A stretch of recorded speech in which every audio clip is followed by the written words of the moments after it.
Shannon, front right here. Obviously only a few days away from a massive pay-per-view here in Perth, a country that's been starved for a big event like this. So what are the emotions now that we're only a few days away and the hard part is over? You just got to make weight and fight. Yeah, it's phenomenal, mate. I've said to a few people this week, this is like your wife's wedding day, the perfect dress, the perfect car, the perfect venue. For me, this is I get to fight in my country, my fans, don't have to travel too far. I've had an awesome camp, so it's like the perfect turnaround for me. And yeah, looking forward to obviously fighting on a massive pay-per-view card and getting topped by a chance for Alex to fight for a double world title. So it makes it even more interesting. Well, obviously, given how your last fight went on the Contender Series, were you, I don't want to, surprised might not be the word, but when they announced this massive Perth card, were you nervous that maybe you wouldn't get to be on this card because you don't see a lot of fighters signed coming off a loss on the Contender Series like that? Yeah, I wasn't too nervous about not getting on this card because I already had a contract. So I thought this would be where I make my debut once it got announced, because obviously I'm here in the country and it makes sense to have my local countrymen here supporting me, buying tickets and supporting the event. So I wasn't too nervous about that, but yeah, I was definitely nervous directly after the fight to see if I would get a contract or not, yes. Did I read right that you had fought a couple fights with an appendicitis, essentially? So how was that? Yeah, you did. That was my Contender Series fight. I had appendicitis all fight week and it was ruptured before I actually went out to the fight.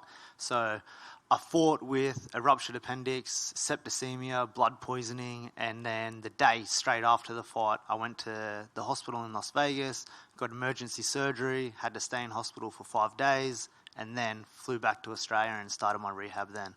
Did you know all of that was happening before the fight? Did you find it all out after? No, I didn't know it was happening. I thought I'm extremely hungry this fight week, which is a bit strange because I had this stomach pain going on and I kept pushing it to the back of my head just thinking, oh, you're being soft and you're hungry, don't worry about that. And then obviously the day after the fight when I'm shaking and convulsing in my hotel room, my coach said, this isn't hunger, this is something else. We got down to the hospital and they CT scanned my stomach and yeah, they said, you've got a ruptured appendix, mate, and we got to go in for surgery. So when all that came out, like the blood poisoning, the appendicitis and everything, did the UFC call you and just be like what, like, are you crazy? Like, why didn't you, say something earlier? Yeah, so it was pretty funny. We went down to the hospital. We got diagnosed with the ruptured appendix. I told my manager, and we were down there, and the UFC doctor from the event at the Apex was there at the hospital, and he was saying, "Oh man, that was a crazy fight. Like that was so good. You Australians are crazy." I said, "I would love to chat to you about the fight, but I feel like I'm dying." I'm like, "Can you help me at the moment?" So he sort of put a pause to that. Got me scanned, come back and said, "Mate, you've got a ruptured appendix." He goes, "You would have had to have had appendicitis for 4 to 5 days for it to get to this stage."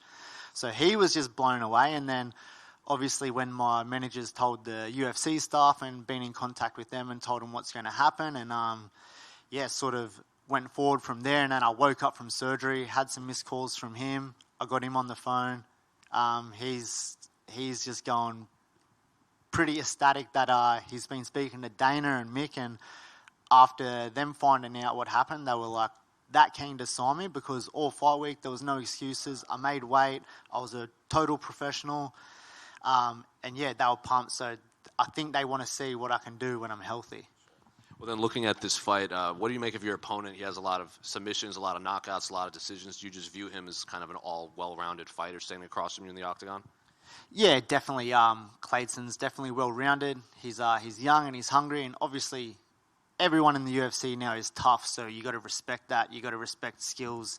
I think I got a great game plan to beat Clayton on Sunday morning, and yeah, definitely just got to be smart, got to be strategic, not get in those crazy firefights like I did on the Contender Series, and yeah, use my game plan at its best. And I think you're the first Australian from this part of the world fighting on the card, correct? Like the one before you has a Brazilian and I believe a Dagestani fighting. So is there any extra pressure to kind of set the table for the rest of the fighters above you?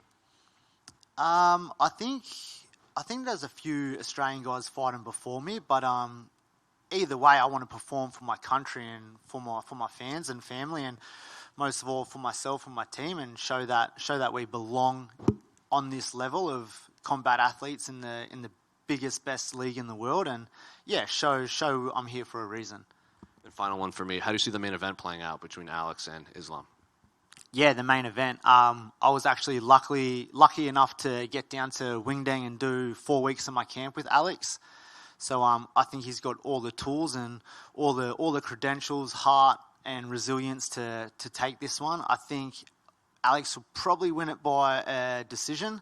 I think he's smart enough and cerebral enough to negate what Islam's going to bring to the table, and I think he gets it done in the end. Yep. And Shannon, you got your contract coming off a loss, but it was because of your toughness and your ability to put on a show. Is that extra pressure heading into this fight? Like if you just grind out a decision win, it's kind of not why they brought you in. Do you feel that pressure to go out there and bring fireworks? No extra pressure, mate. That's how I fight all the time. You would have seen some of my fights here in Australia on the local scene, and that's how I always fight. I don't plan on changing how I fight. Obviously, that's not why I'm here. You've heard Dana say, like, these guys come over from Contender Series, they brought you over for a reason, and then you change the whole way you fight to be safe and try to squeeze out a contract. That's not in me. That's not any part of my fighting style, and I'm not going to change now. And can you talk about how instrumental your wife and your family is, as you've mentioned previously, how close you were to walking away from the sport?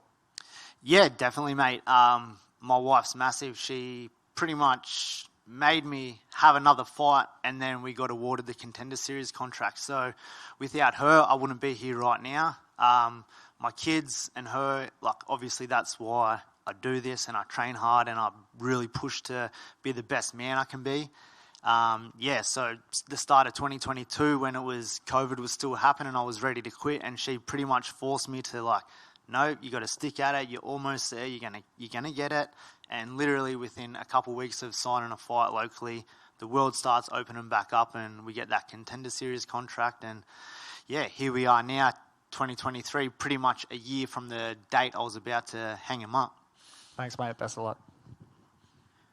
How you going, Shannon, over here? G'day, mate. How are you? Yeah, not too bad. When you found out about being signed up to the UFC after you woke up in hospital, did it take a wee while to kind of process that? Because I imagine you're still kind of drugged up and stuff like that, just waking up. Exactly, mate. I was pretty much straight out of the surgery and jumped on my phone, had a few missed calls from the wife, had a few missed calls from Denny, my manager. I called him back, and then he's telling me all about it, telling me I've got the contract, and I was like legitimately thinking I was hallucinating. I was like, is this real? What's going on here? Like, I lost, I've just got a big hospital bill, and now I'm getting a contract. I'm like, I don't know if this is really happening. And then obviously, a couple of hours later, and we talk a bit more, and I sort of come back to life a bit, and it sort of took that little bit to set in, and pretty ecstatic feeling waking up from surgery, having that contract awarded to me. And you said that this is kind of like the perfect wedding where everything's kind of fallen in place, but could you picture something being slightly different for a perfect debut? Not really, man. The only difference was if the fight was in my hometown on the Gold Coast or Brisbane. That's the only little difference you could make to change this and make it a fraction better. But it's Perth's beautiful. I love being over here. Love getting into this fight week and learning how it all works, meeting the staff and all the people. It's been absolutely awesome. Yep. And last question from me. Going into your first fight on the big UFC stage, have you taken into account any kind of nerves you'll get walking out in front of a big crowd and anything like that? Not really. I think a little bit of nerves is good, right? If you use them in the right way, they can help you perform, help you do what you need to do. I've fought internationally before. I've fought on big shows in Australia before. I feel like with 20 pro fights, I should be pretty confident with my skill set and how I walk out. The other good thing is, being here at Fight Week, I've got to ask a lot of the Australian fighters that have already made their debuts and done that stuff, and I've asked all of the guys for little tips and how to be better and approach it and take all the feelings in, and so that's been a massive help as well. Cheers, mate. Thank you.